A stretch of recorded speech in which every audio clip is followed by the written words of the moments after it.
Hi guys. C-drama greets you. Yanshuang mustered up the courage to confess his love to Hongyi and asked him to meet at Lishua Hut.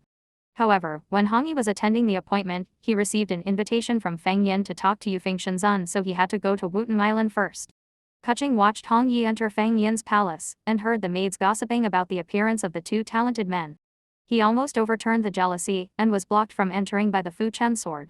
Yufeng Immortal Master told Feng Yin about the incident, which made Feng Yin suspect that there was an insider in the fairy world. Kuching was also investigating the matter thoroughly. Yufeng Shenzhen suggested that Feng Yin cooperate with Kuching, but Feng Yin politely refused.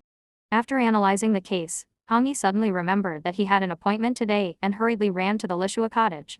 Unfortunately, Yanshuang had long since disappeared. It turned out that Yanshuang carefully prepared meals and fine wines and waited for a long time without seeing Hongyi. Hearing that Hongyi went to Wutong Island to meet Feng Yin, he could not hide his loss and left sadly. It rained heavily, and Yanshuang stood alone on the bridge. Fortunately, she met Lian Zai, the young master of Kunlun Mountain, who took the initiative to hold an umbrella for her.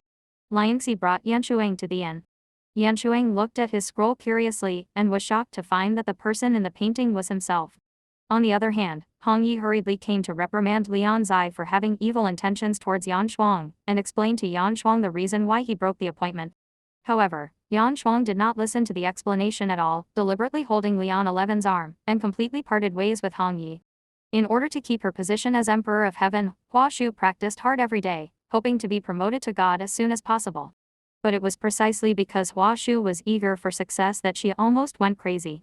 The Peacock King appeared in time to control her and told her a shortcut to becoming a god, which was to absorb the spiritual power of others to improve herself. When Hua Shu heard that her father wanted her to practice magic skills, Hua Shu decisively refused and even questioned that her father was practicing magic skills. The Peacock King did not hide anything and showed her his own strength.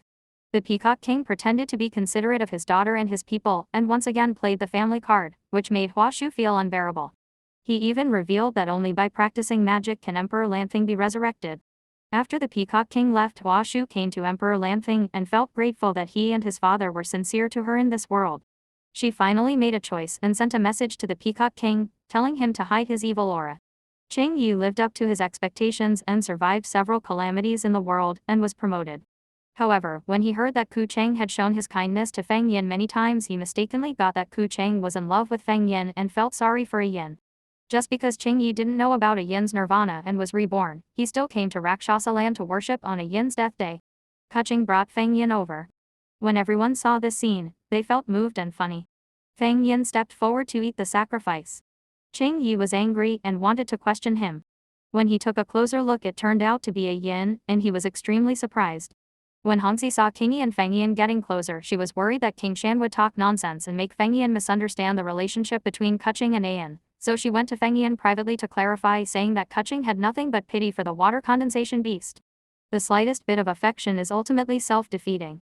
Kuching originally wanted to use King Shan to enhance his relationship with Feng Yin, but Feng Yin suddenly lost his temper, causing their relationship that was supposed to be easing to a freezing point again, and he was confused about this. Kuching asked Hongyi the reason.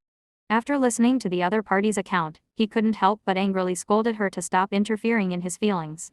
If she had nothing to do, she would go to the East China Sea to resolve the mandrill chaos. Then Kuching came to Wutong Island again, took out the Hunyuan Yunzi that he had just cultivated and planned to use the birthday banquet organized by Hua Shu to find the real murderer. Although Feng Yin agreed with Kuching's plan, he still had a cold attitude towards him. After Feng Yuan learned about it, he agreed that the two would reopen the case and cooperate in the investigation. Hongyi dreamed that Yanshuang came to see him, but unfortunately he woke up without seeing the beautiful woman. After much thought, he sent a message to Yanshuang and asked her to meet at Lishua Hut. The maid reported to Hua Shu that the birthday banquet was well prepared and all the immortals arrived one after another. Hua Shu was already prepared that Kuching would not be present. The real purpose of holding the birthday banquet was to save face. Feng Yin and Ku Cheng went to the heavenly palace for a banquet together. All the birds and tribes flattered and complimented Hua Shu, which made Hua Shu very proud. Just when Hua Shu thought she was the center of attention at the birthday banquet, Feng Yin suddenly appeared with a shocking momentum. Seeing this, hundreds of birds and tribes came to pay their respects, but Hua Shu stood proudly. Thank you for watching. Goodbye.